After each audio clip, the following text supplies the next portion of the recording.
So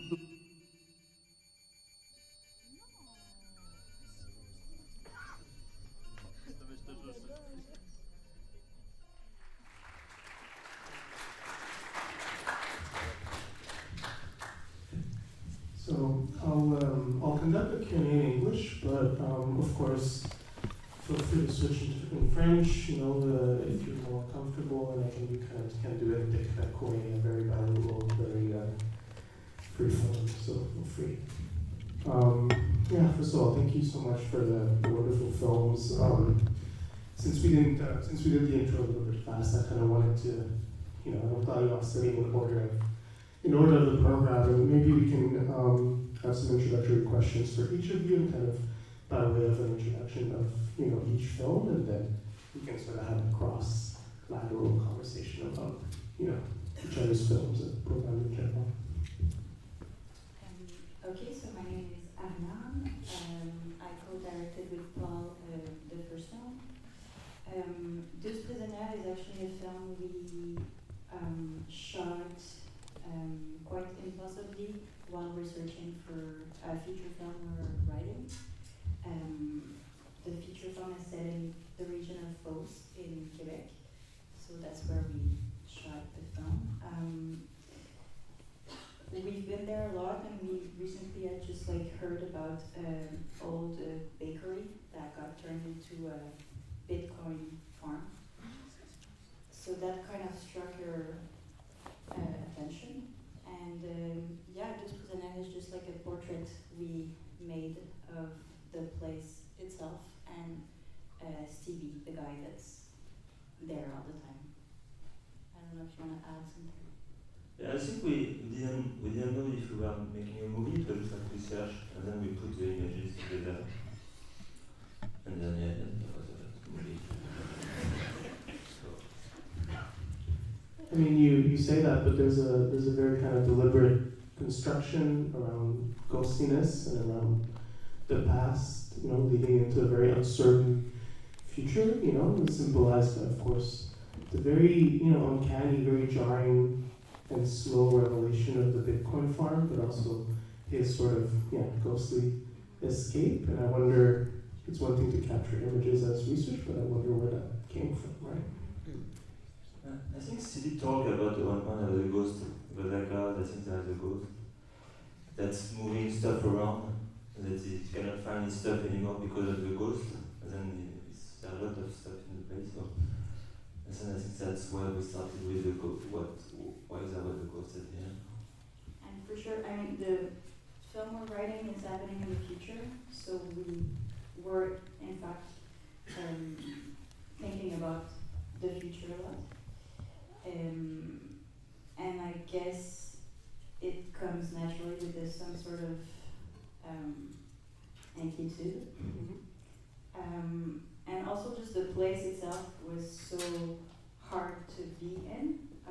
It's a very, very dirty and hot and cold and windy and so loud environment to just live in. And it was interesting to see how Stevie, the character, had kind of built a whole kind of bouclier, to just be able to live there. And we kind of felt we need to give this character an escape at some point because it felt very hard to be in. Mm-hmm. And so that's where the ghost kind of arrived also. Go to Ralitsa, because, I mean, just for the order, we wanted to kind of dive a bit into the past, and just wanted to hear from you in terms of, we find that your work has this sort of very almost seance-like quality to it that... what do you mean by seance? Like an invocation, like a resuscitation of the past, and you work, of course, with found images, and so knowing that this film was commissioned by the Cinémathèque Québécoise, I just wanted to hear a bit more about, how it came to be and your approach to this footage. My film, La Semaine was born out of a commission from Guillaume Leflore and Cinémathèque Québécoise. So basically the premise was that during the pandemic, the Cinémathèque acquired an analog film archive comprised mostly of old Soviet films. And they asked 6 local filmmakers to reimagine this archive in a free way. And I chose to work with images from Alexander Sokhorov's first feature, The Lonely Voice of Man, in addition with some footage, like travel footage that whose author is unknown. I don't know why I chose to work with Alexander Sokhorov's footage. This is a film that I haven't seen before. I think that's important. And I was going through the footage on the Steam bag and looking at the images, and I felt drawn to a few of them. And I decided that I'm just going to trust this and see where that will lead me. And I started working with the footage in an intuitive collage-like manner, zooming in on details that exist very much at the periphery of the image, and foregrounding stillness, breath, and very subtle everyday gestures that are not part of the main narrative arc of the film. My main guiding impulse was reconnecting to my family's recollections and experiences during the Soviet regime in Bulgaria, where I'm originally from. I was approaching the footage very much in this kind of tradition of haiku, where what we see and what we hear is as important as what remains hidden. I tried to create a sort of a childlike meditation that contemplates the invisible traces of history and how they continue living through the body in the present moment.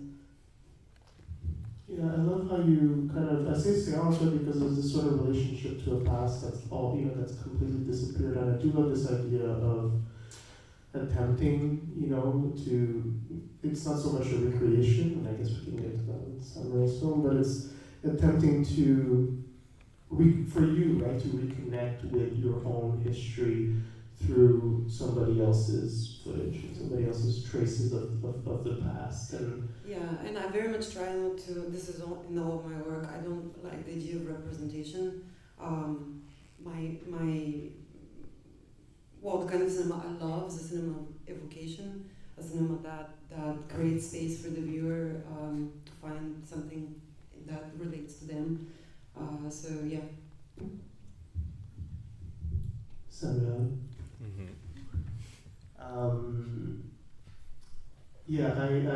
Your film was for us such a great discovery and such a kind of a moment of levity, in this sequence, but at the same time, this idea of, something that's, what struck us is that the film is immediately nostalgic for something that is happening as we watch it, and there is something of a double bind of nostalgia there because, of course, the entire film is set within an environment that seeks to recreate a previous time in Quebec history, maybe a vanishing time in sort of Saguenay kind of culture and Quebec culture at large, and this sort of myth making of that time.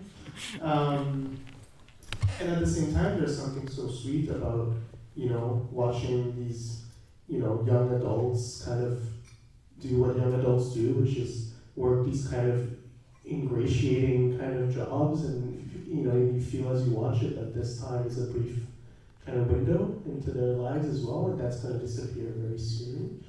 Why the decision to? I'm curious about this sort of dislocation, and to hear more about what kind of role does this kind of space occupy in Saint-Jean? Kind of, you could talk to the environment. Ça me dérange pas, je vais m'exprimer en français juste pour vous donner des idées un peu plus complexes. Dans le fond, pour répondre à la question de qu'est-ce que, mettons, ce village-là, là, occupe au Saguenay. Premièrement, c'est pas tourné dans le vrai village. D'antan au Saguenay, ça, ils m'ont pas laissé. Je pense qu'ils pensaient que je riais d'eux. Mais ils n'ont pas complètement. Non, mais.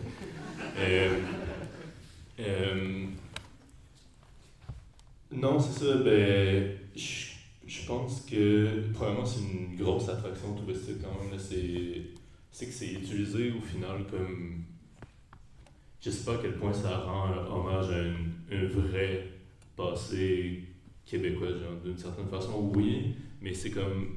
D'une certaine façon, c'est comme si ça miss the mark de plein de façons, ce genre de reconstruction-là. C'est aussi, on évite de parler de tout ce qui est au final négatif également. Fait que c'est vraiment, c'est ça, c'est des mythes. Mais il y a également la disparition comme d'une époque. Ce que j'essaie de faire dans le film, c'est de créer un lien au final entre le Québec d'il y a 100 ans puis le Québec d'aujourd'hui, puis aussi de rendre comme apparent qu'il y a les espèces d'enjeux sont pas si éloignés d'une certaine façon. Non, je veux dire, c'est des jeunes adultes qui travaillent dans des jobs qui font aucun sens, qui sont sous-payés. Ils ont tous deux jobs là, dans le film, dans un monde qui est en changement, que le patrimoine québécois se fait détruire pour construire des condos. Je veux dire, c'est ça l'espèce de setting, là, comme l'univers, un peu, je pense, du film. Je sais pas si ça répond. Absolument. Je sens aussi qu'il y a beaucoup de questions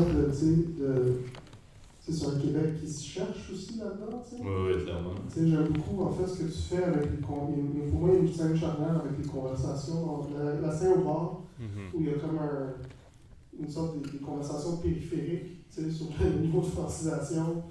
Puis, bon, je continue tout ça, tu sais, les relations France-Québec aussi, je trouve qu'il y a aussi une petite touche justement, comment dire, de vertige. C'est comme un vertige historique, presque, tu essaies d'instaurer dans la mesure où, tu sais, comme tu dis, pour connecter passé et présent.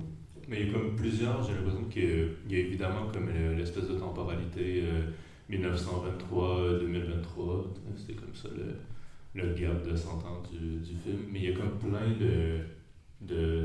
comme d'autres lignes historiques un peu là, qui saupoudrent là, un peu partout dans le film. Puis oui, les discussions du bar, c'est quand même intense. Il y a des statements particuliers, disons. Là. Est-ce que c'est des choses écrites ou c'est des choses que tu as fait sur... Non, c'est des... le film, il est comme tourné de façon un peu hybride. Là.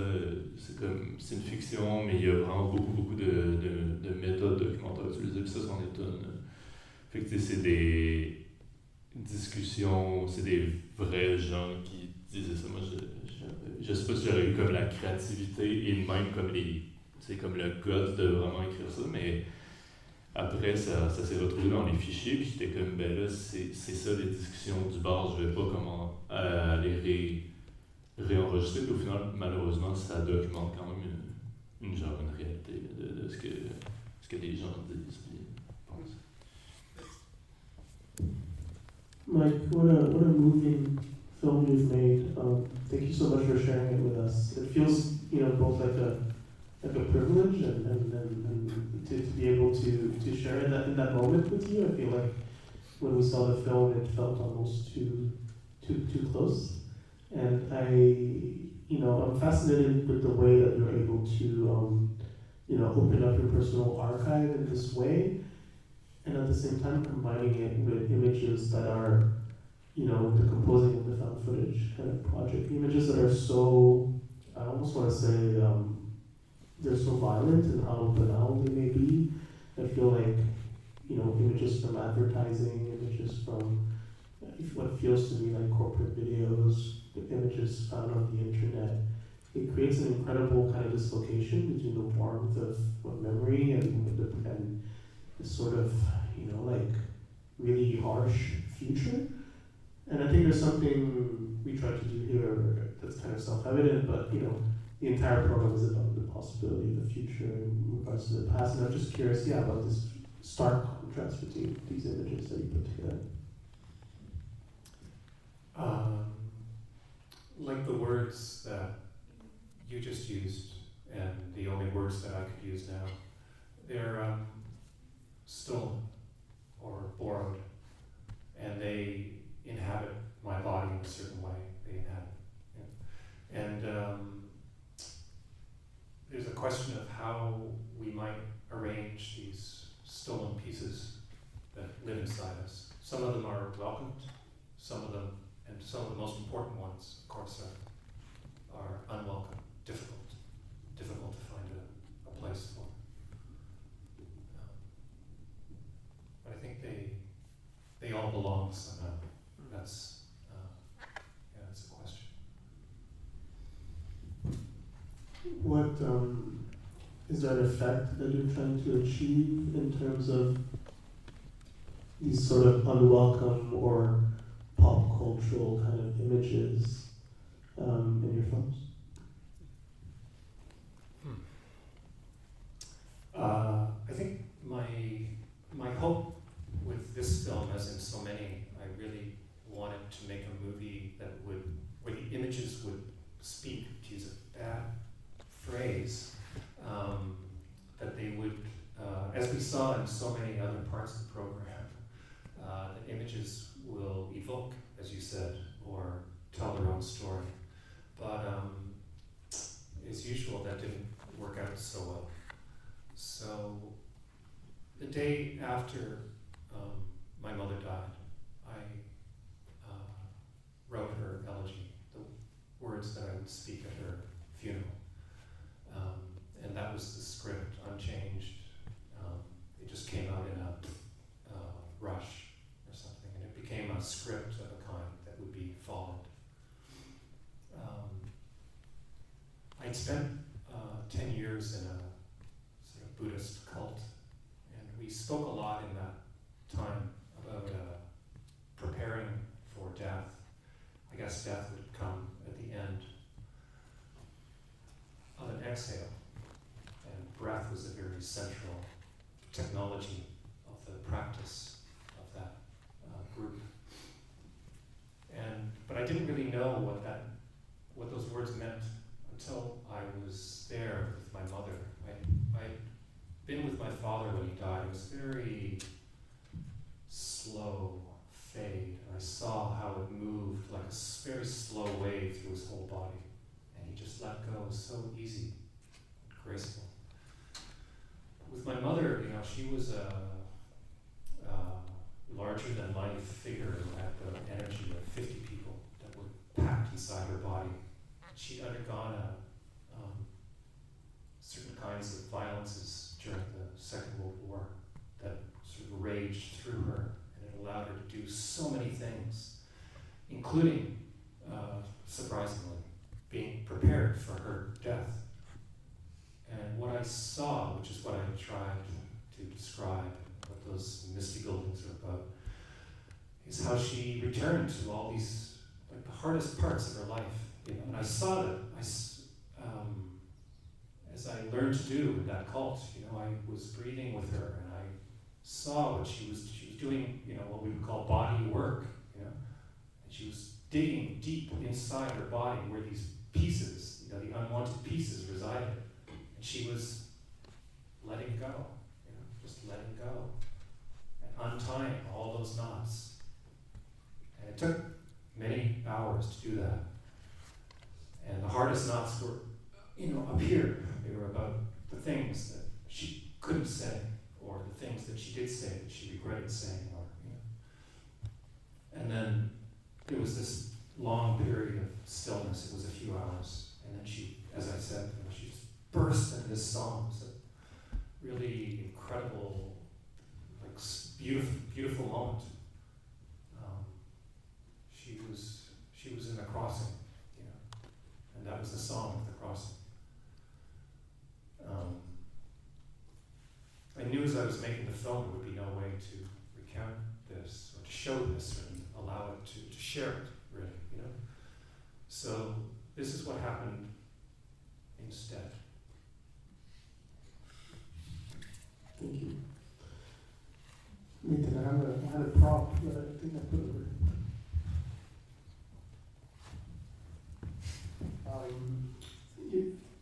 You have the distinction of, and I guess I should preface by saying, you know, your film became such a beautiful grace note to this program, and of course connecting to Mike's film in an effortless and kind of uncanny way that, that really moved us in the composition of this. And but you know, of course, the first thing that struck us is just how brief it is, and the freedom and the liberty and the self, you know, to give as a filmmaker the kind of act of giving yourself the freedom to make such a brief kind of grace note or a mood piece or an exercise or a sketch or however you may want to define it in a minute. And so I'm curious about, of course, the origin of the film as a workshop film, but I'm also extremely fascinated by this thing that you wrote, which is which you can find at the merch table in front.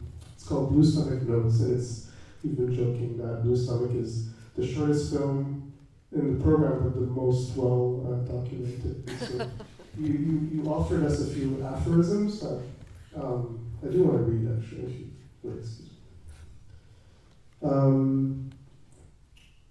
I think it's great, you know, it offers kind of these notes of entry into the film, but things like, you know, you write more intimacy can lead to more politics.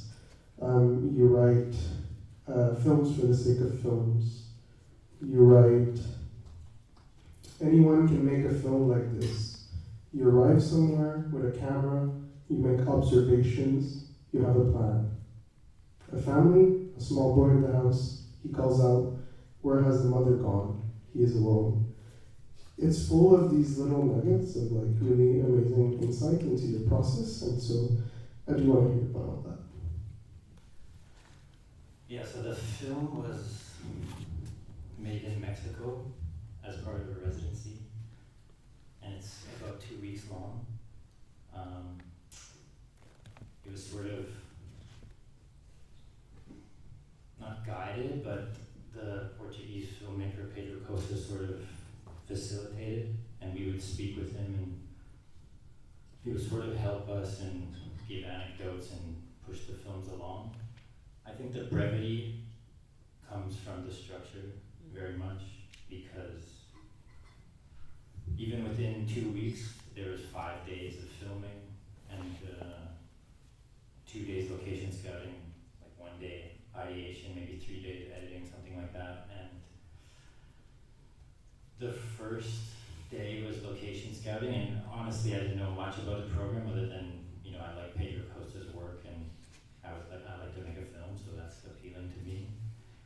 And so we arrive, 20 filmmakers, there's perhaps 2 producers, and we arrive at this Mexican village, and they basically say, okay, we've spoken to a couple people, they know we're here, but otherwise have at it. And so I don't speak Spanish, and I have a camera, and I don't know anything about what's going on, and so I get out of the van, and I'm just walking around and thinking, God, this is the stupidest thing I've ever done in my entire life. I'm a fool. What will I do? And I think that was important because I did that for basically like 6 hours, and I just, you know, people would interact with me, but like I'm asking them to be in a film, and I can't even say like anything beyond like hello. So this was impossible for me. So I started thinking about like what could I need to do something. That I resolved myself to decide that if I'm a filmmaker, I have to have a film. Otherwise, I think it's a bit of a failure, or I want to push myself to get there to some degree. And I felt that this would only be possible with the sort of most singular and like simple gestures. And so on the second day, I went to one of the translators and was like, you just have to take me to like a house or something. I need to like, you know, there should be people or something like that. And so we went there together, and I had prepared some questions because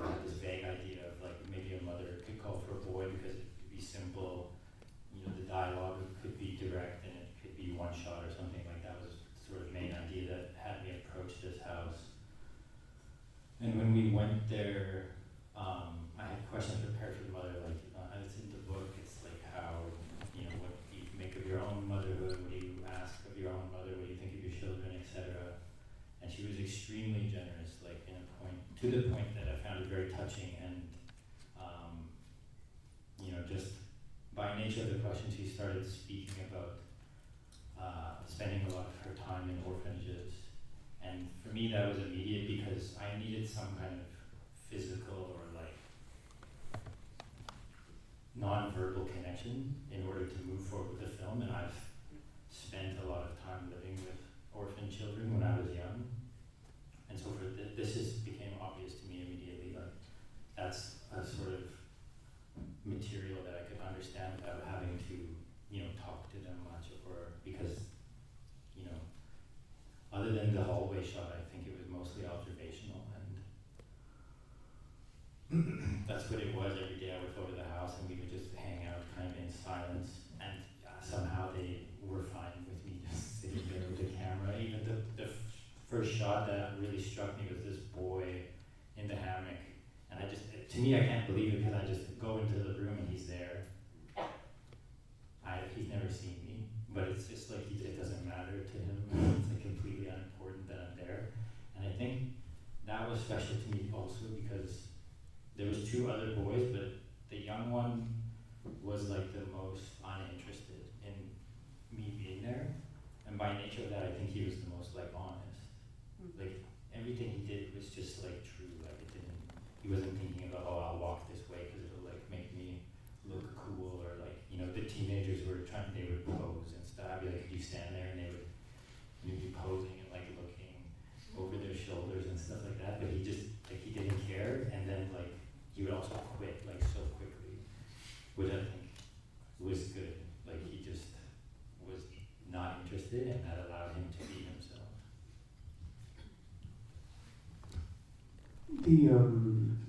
The ghostliness of the sort of the way you talk about people, but you kind of feel like you cut them out of the film a lot, and so for us it was a way to bookend with, the ghostliness of your film, of course, and this disappearance. There is an inkling to me in the way that you line up the shots, the images, where it is about a disappeared mother, but there's also, I come out of the film with the impression that all the children have vanished or something, and there's this kind of everything dissipates into thin air, and was that a reflection of the city, the town that you were in? Like, what was the mood like? Is there such a specific socioeconomic and kind of depressionary kind of mood to the piece? And then I assume that has to come from somewhere.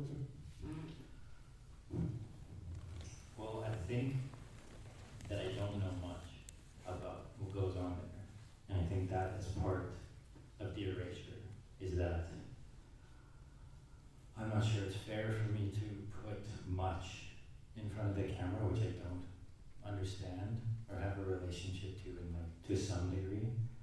And I felt this is a very primordial fear of being left or unwanted. That's what I had a certain closeness to because of my own history. Like that's something because of being, the foster care of our house and living with orphans and etc. You really can understand, and a child is very true that they might begin to know what it feels like, very, very small, what it's like to be left, or this is not my house, I have to go again, like, where is my parent, what will I do, that kind of question is familiar to me. It's something I've witnessed for many, many years, and so I felt the only way to do that film was to, take a piece of me, which was attached to that family through the nature of the mother having that experience, and trying to think about, well,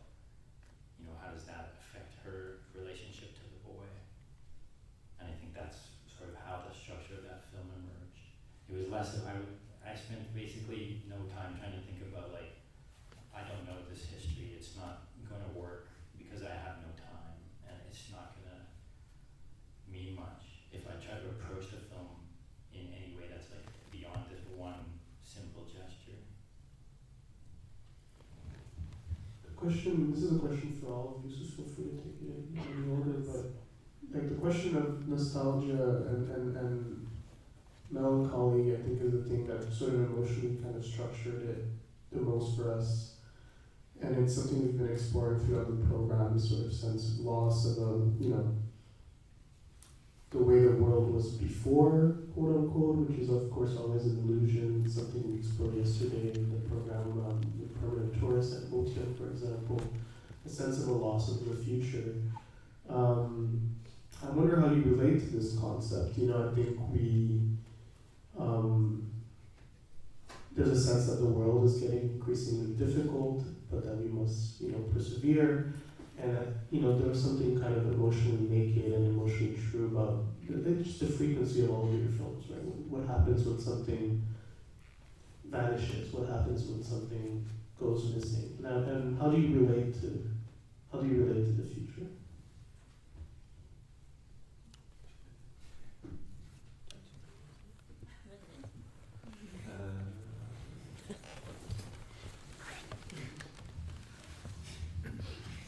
I think when we shot, probably there was no melancholy when we shot it. It was actually, as Ariane said, harsh environment.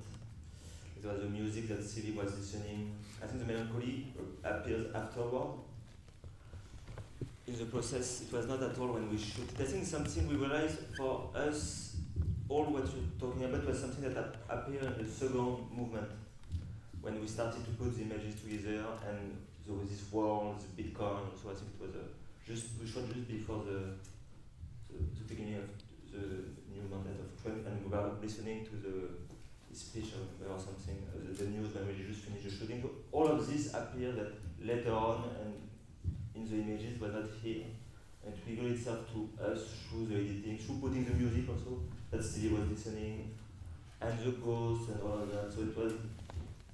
We really felt this. It was not. We didn't push the melancholy. We didn't try to do a melancholic film. Or this was not our first intention. It was something that we discovered through the process of the movie, which is nice sometimes.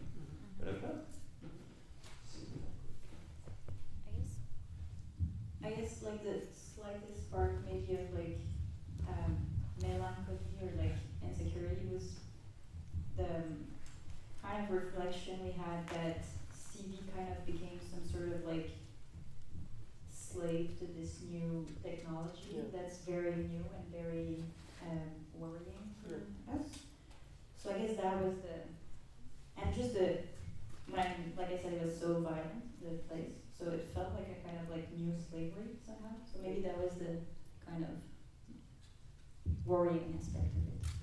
And when you say harsh and violent, you mean like the climate, the isolation, the sounds, all the machines. The sounds, Yeah, the sounds of the machines, and then just like going to a very peaceful place in the country and entering this kind of horrible nightmare. It felt like a nightmare. So yeah, it felt worrying. Like I just worried every time I entered the place, and every time I see Stevie looking worse than yesterday and worse than yesterday and every time. And somehow continuing and not like just talking about us, about like the new bitcoins and the new money they're making.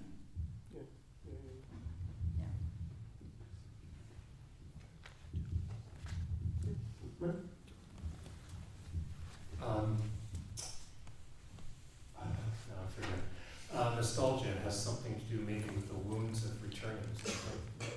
the wounds of The wounds of returning. Many of my movies are works in progress, including this one. So it was made in the year of my mother's death in 2020. And last year, first thing I did in the year was I returned to this film. I was called, you could say. And I had to recut it. And it strikes me as no small coincidence that the beginning of this year is also marked somehow by this movie. I think it marks an end of my life as a filmmaker.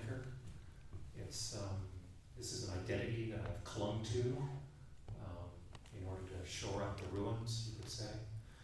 And I pursued it. Many people feel filmmaking as they love to be in that moment, that present moment of the camera, or they love editing or sound or whatever it is.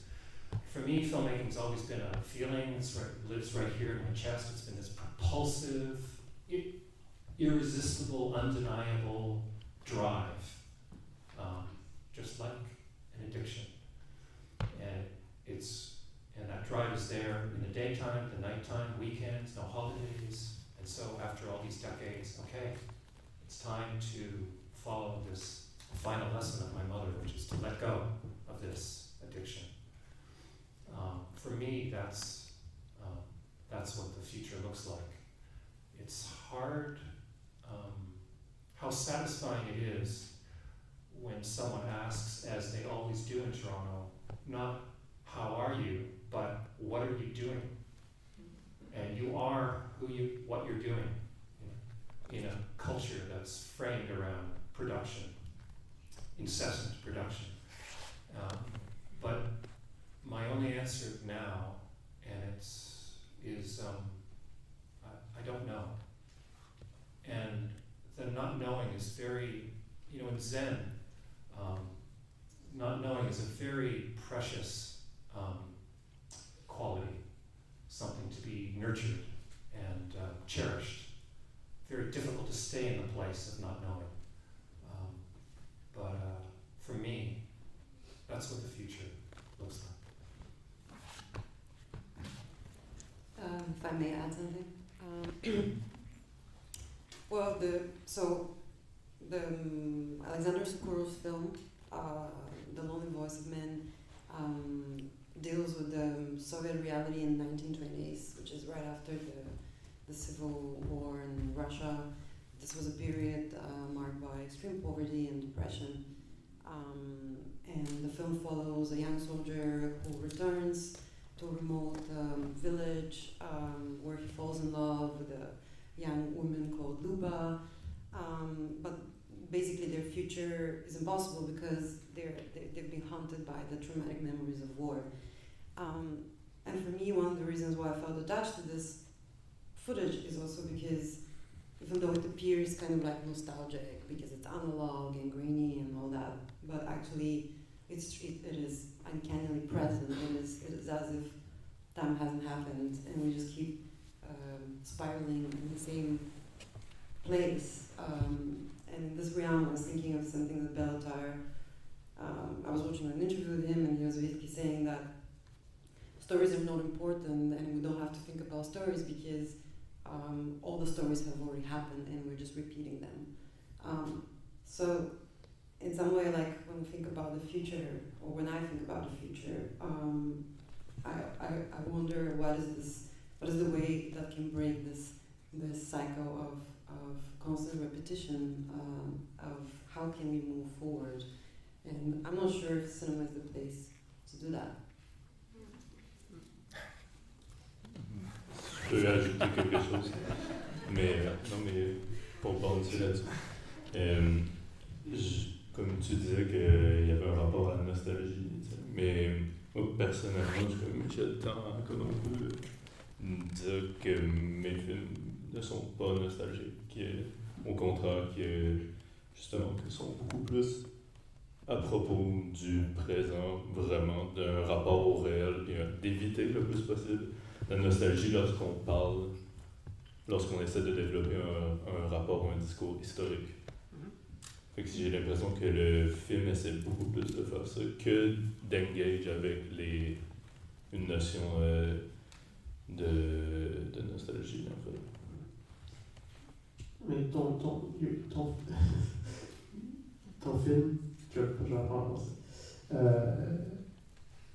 Quand je dis nostalgie, bien sûr, ton film est au milieu en quelque sorte parce qu'il aussi articule ce rapport-là. C'est dans sa trame narrative, je veux dire, le récit est sur ce rapport-là à l'histoire. Puis, en fait, si je peux peut-être me permettre d'étendre la question en ce qui concerne ton film en particulier, parce que c'est aussi c'est le film qui traite le plus explicitement du futur, de la jeunesse d'aujourd'hui, de la façon qu'elle peut concevoir justement le futur dans cet environnement-là qui est à la fois un peu gangréné par une sorte de nostalgie pour quelque chose qui n'existe plus, qui n'est même pas réellement vrai, dans la mesure dans la constitution de la chose, mais aussi dans l'espèce d'impasse, d'être pris à la fois peut-être, il y a un certain régionalisme aussi dans ça. Il y a un rapport justement à la région, il y a un rapport justement à qu'est-ce qu'on fait pour se sortir de ce régionalisme. Puis je serais juste en fait curieux, c'est ça, comme le plus, comme tu dis, si c'est un film sur le présent, comment est-ce que tu articules un peu le futur de tes personnages ou de ces... Je le sais pas exactement. J'essaie de pas être cynique. Je sais que mais je pense que même les personnages, ils portent en fait le poids de leur... au final, d'une espèce de cul-de-sac. Qu'on semble vivre socialement. Je pense que d'une certaine façon, il y a aussi un rapport à la répétition, encore une fois. C'est une journée qui se répète, c'est une histoire qui raconte à tous les jours. Mais ça, c'est quelque chose qu'on fait c'est un rapport au régionalisme. C'est aussi ça qu'on fait, on se raconte continuellement notre histoire, nos mêmes micro-mythes souvent. Hein. C'est pas des grands... c'est pas comme nécessairement des grands récits. Après, je sais pas exactement comment on sort de ça. Parce que j'essaie aussi de faire des films qui n'ont pas de trame narrative. Que c'est des gestes qui mènent à d'autres gestes. Puis que c'est la temporalité, que c'est des films qui vont continuellement de l'avant, tout simplement. Mais j'ai l'impression que l'espèce de cul-de-sac que les personnages portent, même s'ils ne l'explicitent pas, moi ça m'arrive aussi de le porter. Peut-être que j'ai pas la réponse en fait à cette question. I'd like to hear from all of you, if you have, I wonder if you have questions for each other, appreciations or thoughts or kinships. We kind of forced your hand a little bit, maybe in the order of the films, but I was curious to hear your thoughts on each other's films.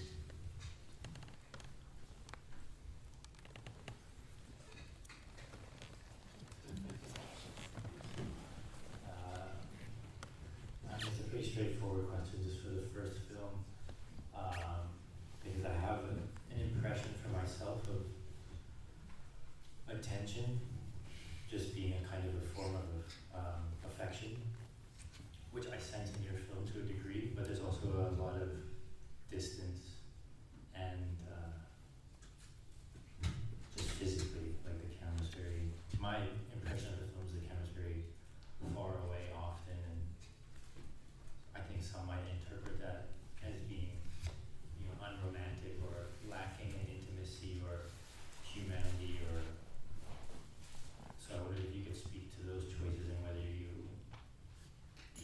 what your relationship to the subject is in an intimate manner.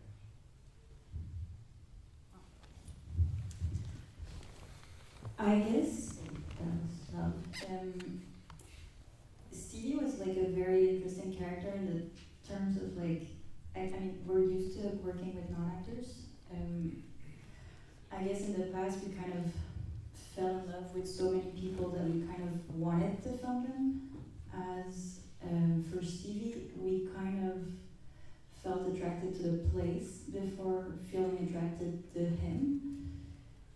So while kind of preparing for the shoot, something felt kind of off for us, because I think it was hard because we didn't know him that much, and it was hard to kind of have affection for him.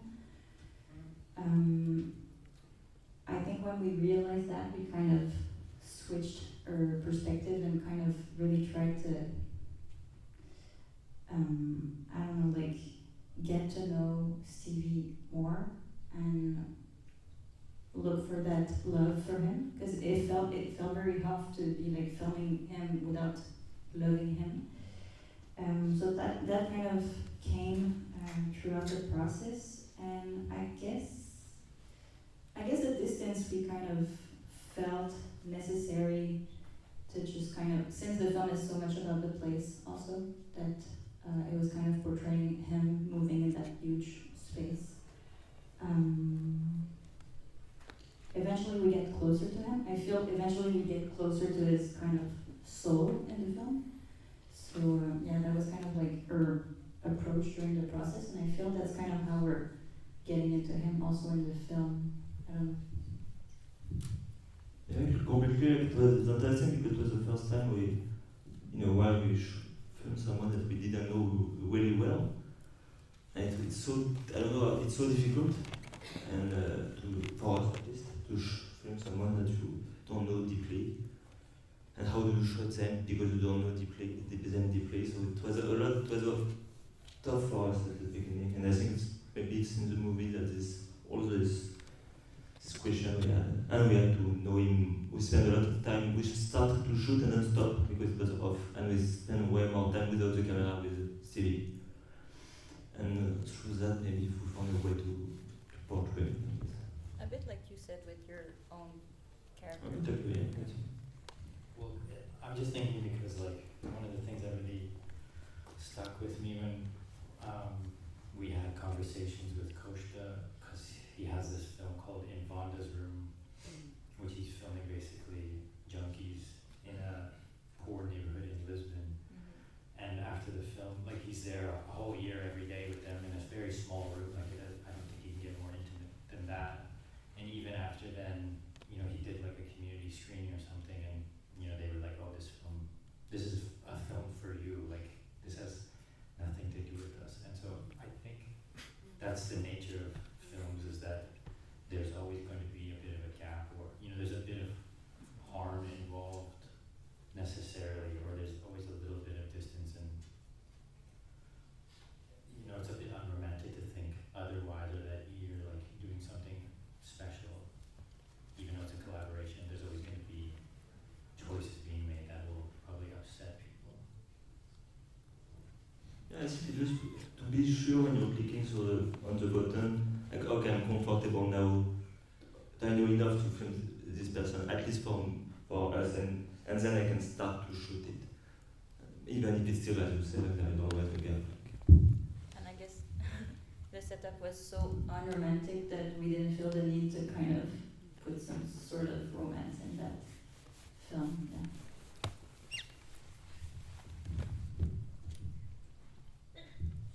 I don't know. And I mean, Mike, you kind of shot someone you love very deeply, so I guess there's a kind of like contrast with that. I don't know if you want to speak about like filming someone you love so much.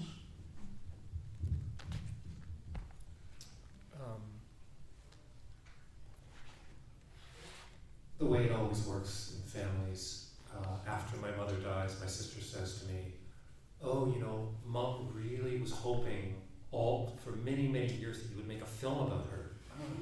Thanks. But we went on some trips together. Like there's a bunch of footage from New York. New York has no significance in our family at all. I guess it was, yeah, anyway. I just have a bunch of footage of her, because we're together and we were able to spend a lot of time. And a lot of, we were estranged for many years, and it took a lot of work on both sides for us to come together. So you could say that the period that was crucial, or as usual, or even my formative years, as a kid, if only I could have filmed at that time. Those images are all missing, So what remains is images of my mother, or the images that I made of her or with her. Those are towards the end of her life, and they're already, even at that that time, they already have a memorial quality, right? I mean, they carry so much already, I feel. When you film her at that age, it kind of carries your whole life. Yeah, and then it's also during a period when my there's a shot where we're bringing him to the nursing home, or a shot of him in the nursing home, or so you can already see, here the whole family is collapsing. So,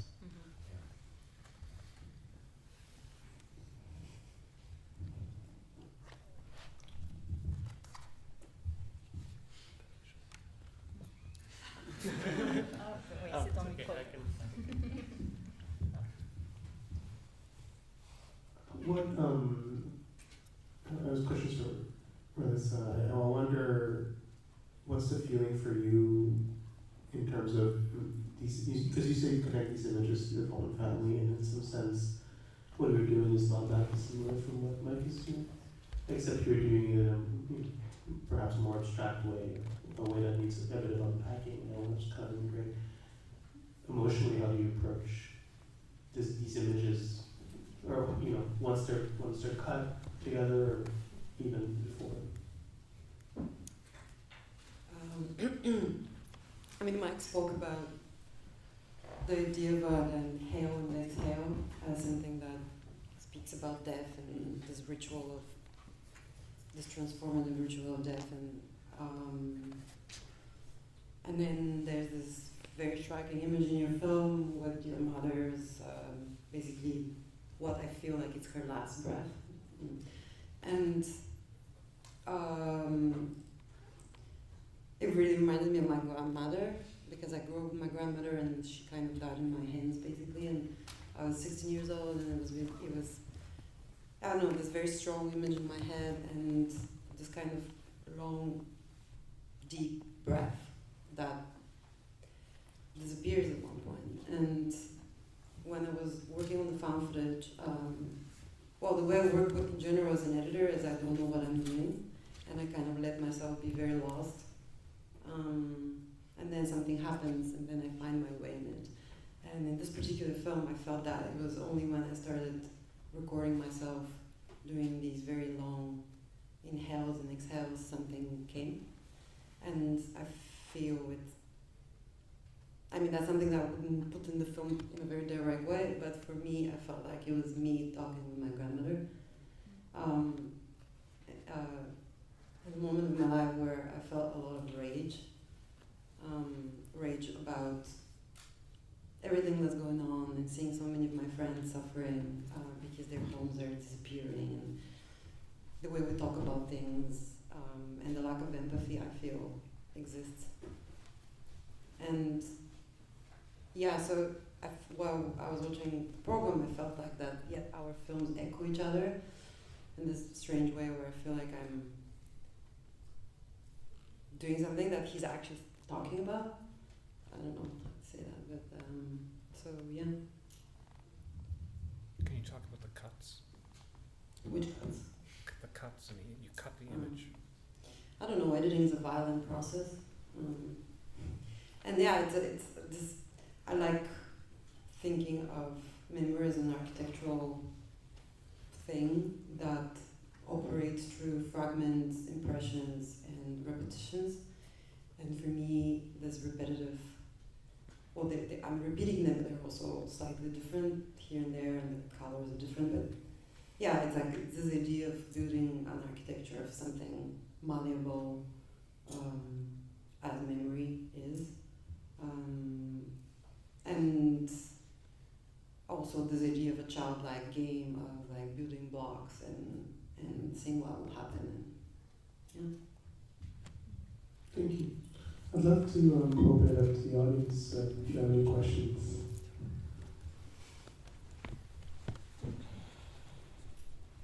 Yes? No? Yeah? No? All right. Well, maybe just one last one for Samuel. We do talk about a sort of emotional through line in terms of people and places, and I do wonder, for you, how is it to go back to Saguenay, or how has your relationship changed with the space? You're in Montreal now, you work in Montreal.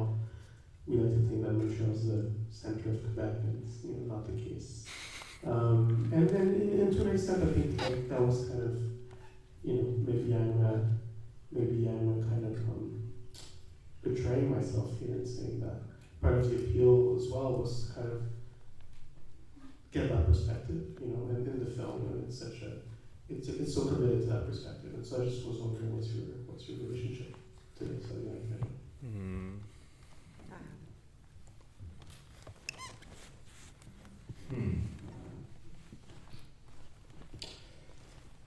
Ben, c'est d'où je viens, ça c'est clair.